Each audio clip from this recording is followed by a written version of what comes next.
Es la historia de un ascenso y una caída igual de vertiginosos.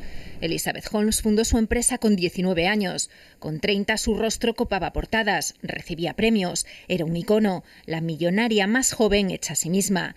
Con una idea revolucionaria, transformar los análisis de sangre, prometió que sus máquinas podían analizar casi todo con un simple pinchazo en un dedo y un vial así de pequeño. Y recaudó 900 millones de dólares de pequeños y grandes inversores, algunos tan grandes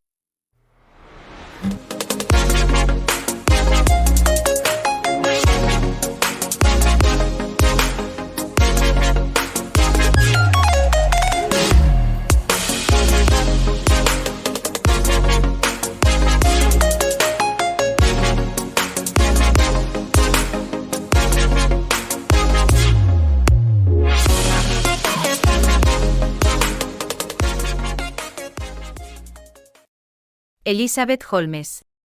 La empresaria caída. Elizabeth Holmes, ciudadana estadounidense y joven empresaria biotecnológica, ha sido condenada a 11 años de prisión. La treintañera inició su carrera empresarial a los 19 años con la creación de la startup Realtimes, que un año después se convirtió en Theranos. Especializada en servicios médicos, la empresa se creó para revolucionar el mundo de la medicina con su dispositivo Edison. El principio en el que se basa Edison es que con una minúscula cantidad de sangre se pueden realizar varios exámenes. El proyecto de Elizabeth ha atraído a importantes inversores estadounidenses. En 2014, gracias a la facturación estimada de su empresa, $9.000 millones, se la considera la mujer multimillonaria más joven del mundo. Ha aparecido en las portadas de Forbes, Business Week y Fortune. Se la compara a menudo con Steve Jobs, el fundador de Apple, que era su ídolo.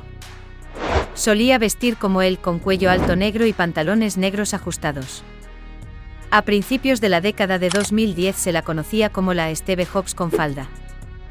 Su admiración por Steve Jobs la llevó a contratar a 4 empleados de Apple para que trabajaran en Edison, de modo que pudiera diseñarse a imagen y semejanza de un iPhone con teclado táctil. Ha sido aclamada como prodigio por el expresidente Bill Clinton. One more fact, and then I want to call on Jack. You founded this company 12 years ago, right? Tell them how old you were. I was 19. So, don't worry about the future. We're in good hands. Con toda la atención mediática que la rodeaba, se convirtió en la persona de la que más se hablaba en Estados Unidos en aquel momento. Una joven que se atrevió a lanzar su propio negocio y recaudar tanto dinero. Una joven que había llegado a lo más alto de las empresas tecnológicas de Silicon Valley. Aunque la mayor parte de esta atención fue positiva, un patólogo bloguero de Missouri, Adam Clapper, a diferencia de los inversores de Theranos, comprendía tanto la ciencia como la medicina del sector que Theranos pretendía revolucionar. Tenía serias dudas sobre las afirmaciones de la empresa y se dio cuenta del juego de Theranos. Así que le contó al periodista del Wall Street Journal Juan Carreño el engaño que había detrás de Theranos. Juan Carreño decidió investigar. Como resultado de su investigación, el reportero del Wall Street Journal descubrió a través de un artículo publicado en el New York Times en octubre de 2015, que la fundadora de Theranos abandonó los estudios en su segundo año de universidad. También descubrió una empresa profundamente arraigada en la mentira y el engaño, todo ello derivado de la alabada CEO y su novio /CEO Sonny Balbani. Theranos no solo hacía afirmaciones falsas a los inversores, sino que proporcionaba a los pacientes resultados de laboratorio obtenidos con máquinas convencionales, no de Edison. Así que sigue desconcertado por su nivel de educación y el campo en el que decidió entrar. Aunque vivimos en un entorno en el que vemos a jóvenes como Mark Zuckerberg abandonar los estudios para revolucionar el mundo de la tecnología, no olvidemos que la biotecnología pone en juego vidas humanas y requiere cierta experiencia para entrar en un campo así. Así que el periodista emprendió la misma línea de investigación que ya había seguido sobre el director de la empresa. En el curso de sus investigaciones, el periodista descubrió que Elizabeth había tenido un altercado con uno de sus vecinos en 2011, así que decidió entrevistarse con Richard Fuisz, quien le contó más detalles sobre la disputa. El vecino de la familia Holmes se había sentido agraviado por el joven prodigio, que no le había pedido ayuda para crear Theranos. Así que decidió crear una patente idéntica a la suya para castigarla. Así acabó en los tribunales en 2011, acusado de robar la patente de la joven visionaria. Fuist también compartió con el periodista sus dudas sobre la fiabilidad de Theranos. Tras esta entrevista, el periodista tenía todas las informaciones que necesitaba para levantar el velo sobre Elizabeth Holmes y Theranos. Descubrió que desde 2010 ella era consciente de que su invento no podía hacer todo lo que prometía. Fue entonces cuando presentó una máquina con resultados pregrabados y tras ello logró reunir $9 millones de financiación. Ella siguió hundiéndose en el abismo día tras día. Entre la duplicidad, la paranoia, la gestión agresiva y la incompetencia, se encontró atrapada por sus propias mentiras. La investigación llega hasta Holmes, que teme que la verdad salga a la luz. Como resultado, el periodista se ve amenazado con acciones legales, y luego perseguido por los detectives privados de Holmes. Tras varios intentos infructuosos de intimidación, Elizabeth acude a entrevistarse con Rupert Murdoch, propietario de News Corporation, el mayor grupo mediático del mundo, que ha invertido a su vez $125 millones en Theranos para pedirle que impida la publicación del periodista. Según ella, sus acusaciones están llenas de mentiras. El viejo multimillonario dice que confía plenamente en sus redactores. Entonces, el 15 de octubre de 2015, se hizo pública la información sobre el modus operandi de Theranos y muchas personas que sospechaban del secretismo extremo de la empresa se pusieron en contacto con el periódico. La atención se duplicó entonces sobre ella, pero esta vez de forma negativa. En adelante Elizabeth Holmes sería objeto de mucha curiosidad y tendría que hacer frente a una vida muy agitada. El artículo de Juan Carrellou marcó el inicio de la caída de la empresa y de su fundador. Varios denunciantes internos revelaron algunos secretos de la empresa. La pepita biotecnológica había engullido fenomenales sumas de dinero sin lograr nada. En noviembre de 2015, los Centros para el Servicio de Medicare y Medicaid, CMS, la agencia federal que supervisa los laboratorios, se ocuparon del asunto y llevaron a cabo una inspección de Theranos. El resultado: 5 infracciones de la ley federal, incluida una que supone un peligro inmediato para la salud y la seguridad de los pacientes. La agencia emplazó entonces a la empresa a resolver rápidamente los problemas. Pero 4 meses después, al constatar que las infracciones no se habían resuelto, amenazó con retirar la licencia al laboratorio y prohibir a sus propietarios, incluida la directora ejecutiva Elizabeth Holmes, operar en el sector durante al menos 2 años. Tras el escándalo, muchos inversores vendieron sus acciones a precios muy bajos y otros, como Walgreens, llevaron a Theranos a los tribunales. En 2018, la Comisión del Mercado de Valores de Estados Unidos, SEC, acusó a Elizabeth de fraude y la obligó a dimitir como consejera delegada y a pagar una multa de $500.000 a CMS. Como consecuencia de todos estos escándalos, Theranos perdió su credibilidad y los inversores perdieron miles de dólares. Como consecuencia, la revolucionaria biotecnológica Theranos cerró sus puertas y su directora fue acusada de varios delitos. ¿Cómo llegó hasta ahí? ¿Cuáles eran sus motivos? Para mejor entender a Elizabeth Holmes, conviene echar un vistazo a su infancia y a la situación familiar en la que creció. Como dice el refrán, para conocer mejor a alguien es importante echar un vistazo a su pasado. Nacida el 3 de febrero de 1984 en Washington, D.C., Elizabeth Holmes es hija de Christian Holmes, que fue vicepresidente de Enron, una empresa energética que quebró tras un escándalo de fraude contable, y pasó a trabajar en el sector humanitario del gobierno estadounidense, y de Ann Noel, miembro del personal de una comisión del Congreso. Elizabeth Holmes tiene en parte ascendencia danesa. Uno de sus bisabuelos paternos era Charles Louis Fleischmann, un inmigrante húngaro que fundó Fleischmann's Yeast Company. La familia Holmes estaba muy orgullosa de la historia de su imperio de la levadura.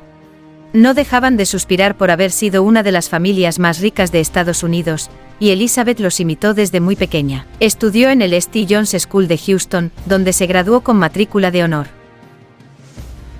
Durante su educación secundaria, sentó las bases de su sueño de convertirse en multimillonaria vendiendo programas informáticos a universidades chinas. Esto iba de la mano de su pasión por la informática, y afirma haber creado su primera empresa. En 2002 le llegó la hora de matricularse en la universidad y su elección fue Stanford, donde fue rápidamente aceptada e incluso obtuvo una beca gracias a su rendimiento académico, la President's Scholar Scholarship, una beca de excelencia que se concede a los mejores estudiantes. Tras graduarse como la mejor de su clase en su primer año, le concedieron una beca de $3.000 para realizar un proyecto de investigación. Interesada por la ciencia y la informática, la joven quería convertirse en empresaria y revolucionar el mundo. Para ella, revolucionar el mundo significaba aportar algo nuevo, y la biotecnología parecía ofrecer no solo la posibilidad de cambiar el mundo, sino también la de ser multimillonaria. Así que decidió estudiar ingeniería química. Una vez en Stanford conoció al profesor Channing Robertson, con quien trabajó en el laboratorio de la escuela. En 2003, Elizabeth viajó para unas prácticas de verano a Singapur, una ciudad que atravesaba dificultades debido a la pandemia de una enfermedad respiratoria llamada SARS o síndrome respiratorio agudo. Durante sus prácticas, le chocaron los métodos arcaicos utilizados para hacer pruebas a los pacientes. Según ella, estos métodos eran muy lentos y difíciles de realizar. Esta experiencia casi frustrante para alguien que ya tenía fobia a las jeringuillas le proporcionó la motivación que necesitaba para revolucionar el mundo de la medicina. Así que buscó formas de eludir esta técnica de extracción de sangre, que requiere tomar una muestra para cada examen. Su objetivo era poder realizar varios exámenes a partir de una sola muestra de sangre, y hacerlo en pequeñas cantidades. Después de sus prácticas, se puso a trabajar sin descanso y tras 5 noches sin dormir, consiguió patentar un parche capaz de diagnosticar y tratar afecciones médicas. En su segundo año de universidad, presentó su patente a Robertson y Stronach, profesor y doctorando respectivamente de la Universidad de Stanford. Según Robertson, ella podía tomar conceptos científicos de ingeniería y sintetizarlos de cualquier forma imaginable. Entre las decenas de miles de estudiantes, nunca había conocido a nadie como ella, lo que le animó a seguir adelante y perseguir su sueño. Stronach, por su parte, no estaba muy entusiasmado con la idea, porque a él, la idea que ella le presentaba le parecía un tanto improbable. Sin embargo, se dejó llevar por el entusiasmo de su profesora y el deseo de Elizabeth de crear una empresa emergente. Al mismo tiempo, Elizabeth abandonó sus estudios de segundo curso y creó su startup, a la que llamó Real Time Courses, que más tarde cambió a Theranos, que es una combinación de terapia y diagnóstico. El objetivo de la empresa es realizar un diagnóstico de amplio alcance utilizando una pequeña cantidad de sangre y a menor coste. Ofrecer resultados diagnósticos más rápidamente que otros laboratorios. Theranos se fundó en 2003 con el objetivo de revolucionar la medicina. El objetivo inicial de Theranos es un parche patentado que debería ser capaz de diagnosticar y tratar determinadas afecciones médicas. Pero este invento no fue bien recibido por los inversores, y la empresa decidió más tarde centrar su atención en un dispositivo similar al utilizado para determinar los niveles de glucosa en sangre. Lo llamó Edison. Edison debía ser capaz de diagnosticar una serie de patologías utilizando una pequeña cantidad de sangre extraída del dedo y transmitir los resultados a los laboratorios de su elección para su posible análisis. En sus inicios, Theranos no disponía de fondos. Para obtener los fondos necesarios para crear Theranos, Elizabeth utilizó la influencia de su familia, que le permitió recaudar $6 millones en diciembre de 2004. Empezó su negocio con su patente y trató de obtener un poco más de financiación. En 2004 presentó su proyecto a MedVenture Associates, una sociedad de inversión especializada en tecnología médica, y les explicó el potencial de su tecnología para cambiar la humanidad. Desgraciadamente, la joven Elizabeth no logró convencer a su audiencia, que quería conocer con más detalle el producto que proponía, y no encontraron interesante su patente, lo que le impidió recibir financiación de MedVenture Associates. Tras varios intentos infructuosos, decidió abandonar el proyecto de la patente del parche y concentrarse en la creación de Edison. El pronóstico de Edison parecía una locura y lo era, pero ahora sabemos que no era más que una utopía. Para entrar en más detalles, Edison fue diseñado para realizar inmunoensayos, que buscan la presencia de un anticuerpo o antígeno en sangre o líquido. Los inmunoensayos estándar pueden medir cosas como niveles de fármacos, niveles hormonales y ciertos marcadores de cáncer. El menú de Theranos ofrecía más de 240 pruebas, de las cuales solo unas pocas se realizaron a Edison. Cuando vemos Edison, pensamos inmediatamente en el famoso Thomas Edison que inventó la bombilla.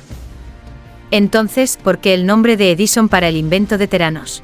El dispositivo Edison fue bautizado en honor de Thomas Edison, el inventor estadounidense cuya famosa frase, "No he fracasado. Solo he encontrado 10.000 formas de hacer las cosas que no funcionan". Según el libro Bad Blood, de John Carreyrou, se cita a Holmes diciendo: Hemos probado todo lo demás y ha fallado, así que vamos a llamarlo Edison, cuando bautizó el prototipo en 2007. En 2015, durante un discurso de graduación en la Universidad de Pepperdine, Holmes citó a Edison. Bautizamos nuestro producto con el nombre en clave de Edison, porque pensamos que tendría que fallar 10.000 veces para funcionar la 10.000ª vez. Y eso es lo que hicimos. Con esta declaración, pretendemos entender si se encontraba en un perpetuo estado de investigación o si Edison fue el producto final de varios fracasos. En 2005, gracias a esta idea, Theranos empezó a llamar la atención. La empresa tenía un prototipo 1.0 y ya contaba con 20 empleados. Así que se dispuso a recaudar fondos para ayudar a que su idea y su negocio crecieran. Cuando se lanzó Theranos, solo contaba con $6 millones procedentes de inversiones de capital riesgo. Así que se necesitaban socios y accionistas para ayudar a la empresa a crecer y poner en marcha el dispositivo que iba a revolucionar el sector médico. Elizabeth Holmes recibió financiación de varios inversores muy poderosos y ricos, como el fundador y propietario de News Corporation, el mayor grupo mediático del mundo, Rupert Murdoch, Tim Draper, inversor de capital riesgo estadounidense y fundador de Draper Fisher Hurwitson, Larry Ellison, multimillonario estadounidense y cofundador de Oracle Corporation, sin olvidar las farmacias Walgreens y la clínica Cleveland.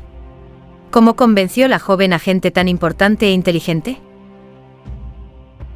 Muchos creen que su seguro encanto e incluso su aspecto físico fueron las razones por las que pudo convencer a sus inversores con facilidad. Nosotros pensamos que una cara bonita no basta para recaudar tanto dinero. Ha elegido bien su público destinatario. Fijémonos primero en Larry Ellison. ¿Por qué le eligieron a él? ¿Cómo lo hicieron? Larry Ellison solía financiar la investigación en el sector médico. En 1997, su empresa Oracle Corporation se convirtió en el patrocinador mayoritario de la Ellison Medical Foundation, que financiaba la investigación de jóvenes emprendedores en el sector médico. Cuando Holmes fue a reunirse con Ellison, ya sabía que era sensible a la evolución de la medicina. Encontró las palabras adecuadas para convencerle. Le hizo una promesa atractiva que era a la vez económica, hacerse con una parte importante de un mercado enorme, y humanitaria, mejorar la suerte de los pacientes. Este acaudalado inversor se vio multiplicando su riqueza al tiempo que se implicaba en una acción humanitaria. Menudo chollo. El famoso inversor de Silicon Valley Tim Draper era vecino de la familia de Elizabeth. Fue el primer inversor y es una de las pocas personas que aún creen que Theranos podría haber revolucionado el mundo. Continúa diciendo que Theranos fue rápidamente atacada por los medios de comunicación y obligada a declararse en quiebra. Con más tiempo, Theranos habría conseguido hacer lo que había prometido. Esto recuerda a la referencia de Elizabeth a Thomas Edison. Rupert Murdoch, propietario de News Corporation, el mayor grupo mediático del mundo, ha invertido cerca de 125 millones en Theranos. Elizabeth no lo eligió de manera fortuita. Sabía muy bien que con el poder de Rupert Murdoch en el mundo de los medios de comunicación, ella y su empresa estarían a salvo de los medios y las publicaciones sobre su empresa podrían ser controladas. Ya hemos visto cómo quería utilizar a Rupert Murdoch en su beneficio. Elizabeth Holmes no es solo una joven y bella dama con un sueño utópico. Es una mujer inteligente y una muy buena estratega. Dirigió Theranos en modo oculto, sin comunicados de prensa ni sitio web de la empresa hasta septiembre de 2013. Se hizo visible y popular cuando Theranos anunció una asociación con Walgreens para poner en marcha centros de recogida de muestras de sangre en farmacias. Fue entrevistada para Medscape por su editor, Eric Toupal, quien la felicitó por este fenomenal reinicio de la medicina de laboratorio. La atención mediática aumentó en 2014, cuando Holmes apareció en la portada de Fortune, Forbes, The New York Times Style Magazine, e Inc. Forbes reconoció a Holmes como la mujer multimillonaria más joven del mundo hecha a sí misma y la situó en el puesto 110 de la lista Forbes 400 de 2014. Theranos estaba valorada en $9.000 millones y había recaudado más de 400 millones en capital riesgo. A finales de 2014, su nombre aparecía en 18 patentes estadounidenses y 66 extranjeras. Durante 2015, Holmes firmó acuerdos con Cleveland Clinic, Capital Blue Cross y Amerie Alt Caritas para utilizar la tecnología de Theranos. La asociación estratégica entre Theranos y Amerie Health Caritas significa un compromiso compartido para llevar tecnología sanitaria innovadora a personas desfavorecidas y comunidades desatendidas que normalmente carecen de acceso a estos avances sanitarios. Paulo Tufano, presidente y consejero delegado de Amerie Health Caritas, declaró: independientemente de su edad, lugar de residencia o ingresos, todo estadounidense debe tener acceso a una asistencia sanitaria de calidad. Nuestro objetivo es ofrecer a los desfavorecidos de nuestro país, a los pobres y a los enfermos crónicos la dignidad y el respeto que acompañan a una experiencia sanitaria comparable a la que disfruta la mayoría de los estadounidenses, una experiencia basada en una relación informada y consultiva con un médico. Equipados con información fiable y en tiempo real obtenida a través de la tecnología innovadora y el modelo accesible de Theranos, nuestros afiliados tengan más probabilidades de consultar a un médico y tomar decisiones oportunas en materia de atención sanitaria, así como de desarrollar un plan de atención integral para llevar una vida más sana. Al complementar los recursos de nuestros proveedores actuales, esperamos aumentar el número de afiliados que reciben orientación para mejorar los resultados de su salud. Como recordatorio, AmeriHealth es líder nacional en soluciones sanitarias para quienes más lo necesitan. Opera en 16 estados y en el Distrito de Columbia y atiende a más de 6,6 millones de miembros médicos. ¿Cómo es posible que una empresa médica tan grande firme un contrato de este tipo sin haber probado antes los dispositivos en cuestión? Cabe señalar que la llegada de las startups a Estados Unidos no fue un éxito desde el principio. Multimillonarios, grandes empresas e incluso políticos se lo pensaron dos veces ante la demanda de financiación de ciertas startups. Consideraban que estas startups eran demasiado soñadoras y no querían perder su dinero, pero se arrepintieron cuando empezaron a tener éxito. Así que no querían cometer el mismo error con Theranos. Elizabeth tenía mucha confianza e inspiraba confianza a sus inversores, que veían su empresa como una revolución, así que no querían perdérsela. Se pusieron manos a la obra para garantizar su colaboración con Theranos. Desde el año de su fundación hasta principios de 2015, Theranos fue una de las empresas más famosas e importantes de Estados Unidos. Pero toda esa gloria se desvaneció cuando el periodista John Carreyrou publicó su artículo y posteriormente escribió un libro titulado Mala Sangre, publicado el 21 de mayo de 2018. En 2018, Theranos cerró sus puertas y Elizabeth fue acusada de fraude. Así comenzó el procesamiento de Elizabeth Holmes y Sonny Balbani por fraude y conspiración.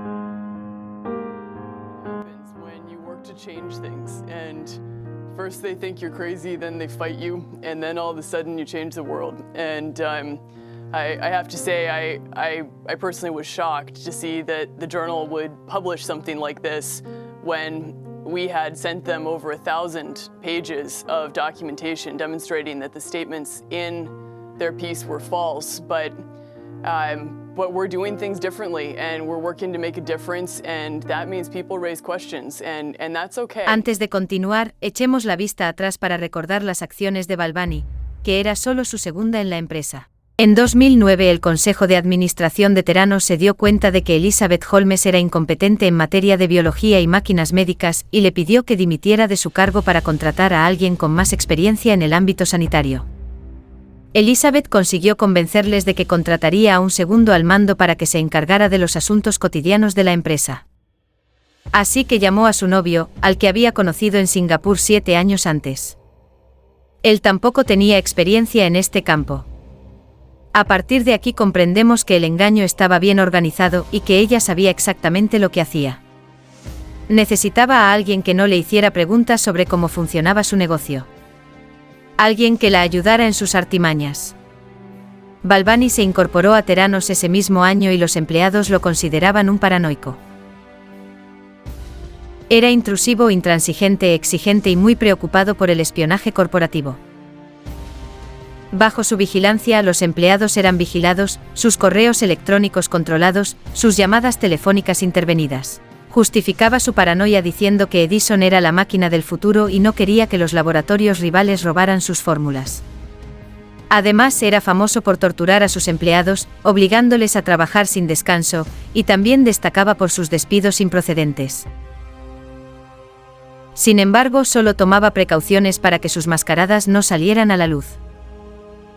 Su falta de competencia y su cargo como presidente de Theranos le llevarán a él y a su exnovia a una década de cárcel. Seguramente te estarás preguntando por qué a él también. ¿Por qué no los otros empleados o los otros miembros del Consejo de Administración? Aceptar un cargo de responsabilidad en un campo en el que no se tienen conocimientos ya es un fraude, más aún en el ámbito de la salud, donde están en juego la vida y la supervivencia de seres humanos. Veamos ahora los cargos que se les imputan. Los cargos contra Elizabeth Holmes y Ramesh Balvanie. Elizabeth Holmes y su exnovio Ramesh Balvanie fueron acusados de 12 cargos.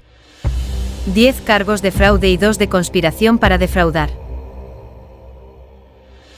Los cargos alegan que Elizabeth Holmes y el expresidente de Theranos, Sunny Balvanie, engañaron a inversores, médicos y pacientes sobre las capacidades de la tecnología de diagnóstico de la empresa con el fin de recaudar fondos y mantener la alta valoración de la empresa.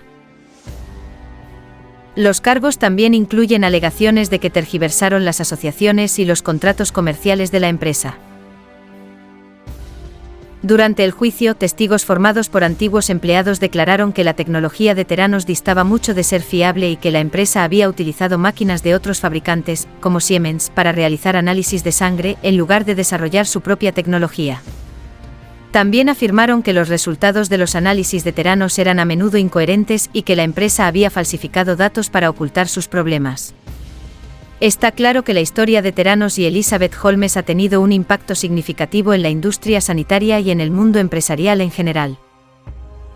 Sin embargo, Elizabeth negó todas estas acusaciones ante el juez, alegando que estaba bajo la influencia de su amante, Ramesh Balvanie, que la sometía a todo tipo de violencia moral y física. Sin embargo, cuando Ramesh Balvanie compareció ante el juez, refutó todas las acusaciones vertidas contra él por Elizabeth. En cambio, dijo que como ingeniero, se había unido a Theranos con el único objetivo de invertir, y que había trabajado duro para que Theranos fuera un éxito. Sin embargo, Balvanie ignora que el juez encargado de su juicio tiene en su poder mensajes y correos electrónicos sobre las torturas que infligió a sus empleados. Por eso le sorprenderá que el día de su juicio, en julio de 2021, 24 empleados despedidos injustamente testifiquen contra él. Esto apoyará las acusaciones previas de Elizabeth contra él. Aunque Elizabeth se declara inocente, el jurado le acusa de 4 cargos, entre ellos 3 de fraude electrónico y 1 de estafa. Por ello, comparecerá ante el juez el 27 de abril de 2020 para responder de sus actos. Esta fecha fue aplazada por el juez debido a la pandemia de COVID-19, y en un principio estaba prevista para octubre de 2020, y luego se volvió a aplazar para marzo de 2021. Elizabeth se casó con Billy Evans en 2019. Por aquel entonces, la joven ya tenía problemas con la justicia. Durante su juicio, Elizabeth se quedó embarazada. Cabe preguntarse si no se hizo a propósito para retrasar aún más su juicio y condena. Su estado llevó a sus abogados a solicitar un nuevo aplazamiento de la vista hasta agosto de 2021, para permitirle dar a luz a su hijo. En julio de 2021, Elizabeth dio a luz a su primer hijo y fue juzgada el 31 de agosto de 2021. El juicio duró 3 meses.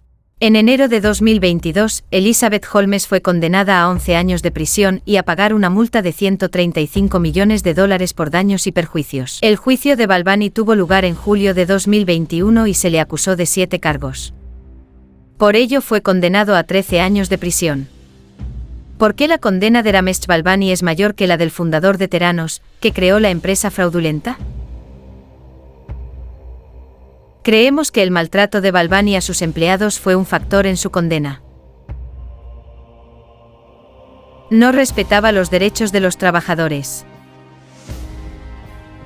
La historia de Theranos y Elizabeth Holmes también ha tenido un impacto significativo en la industria sanitaria y en los inversores. En primer lugar, sacudió la confianza de los inversores en las startups de Silicon Valley. Theranos se consideraba un modelo de negocio innovador y rompedor, y su caída hizo que los inversores se mostraran más cautos en sus inversiones. Además, la historia de Theranos ha puesto de relieve los riesgos asociados a la comercialización de tecnologías sanitarias no probadas.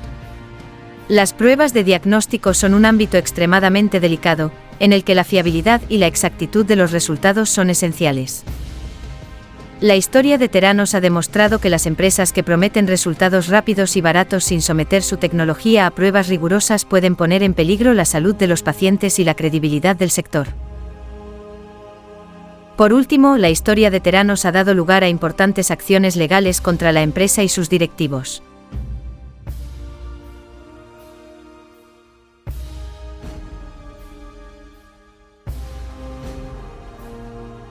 Holmes y su adjunto Balbani fueron declarados culpables, lo que supone una llamada de atención para otros empresarios que pretendan engañar a los inversores y al público. Su historia también puso de manifiesto los peligros de la cultura de la innovación a toda costa y subrayó la importancia de la transparencia y la rendición de cuentas en la industria sanitaria. Al final de este artículo, es importante recordar que Elizabeth tenía un verdadero deseo de revolucionar el mundo, pero también de seguir los pasos de su esforzada familia. Puede que su dispositivo fuera una gran utopía, pero la idea subyacente era hacer la vida más fácil y cómoda. Al principio creyó en él, pero en 2010, cuando se dio cuenta de que las cosas no iban según lo previsto, en lugar de dar marcha atrás, empezó a mentir a sus inversores y a recaudar aún más dinero. Quería matar 2 pájaros de un tiro, revolucionar el mundo y al mismo tiempo cumplir su sueño infantil de convertirse en una empresaria rica y de éxito. Elizabeth ha inspirado tanto al mundo que ya se ha hecho una miniserie Dropout para contar la historia de Elizabeth y Theranos, además del libro de John Carreyrou Bad Blood, que fue un bestseller de Amazon en 2018. Adam McKay había anunciado el estreno del largometraje protagonizado por Jennifer Lawrence, que posteriormente será sustituida por Amanda Seyfried en el papel de Elizabeth Holmes. Le monde fonctionne d'une certaine manière jusqu'au jour où une idée brillante vient tout révolutionner. Imaginez pouvoir faire des analyses de sang sans sortir de chez vous. Et imaginez qu'on n'ait pas besoin de tout un tube, mais d'une simple goutte. J'ai décidé d'arrêter mes études. Cette machine va changer le monde. Les jeunes d'aujourd'hui sont dans l'action. Ils n'hésitent pas à remettre en question les anciennes méthodes. Ils veulent changer les choses tout de suite. Si te gustó el vídeo, suscríbete, like y comparte, y no olvides activar la notificación, para no perderte nuestras próximas publicaciones. Nos vemos pronto en Mazael Media, la información en el centro del mundo.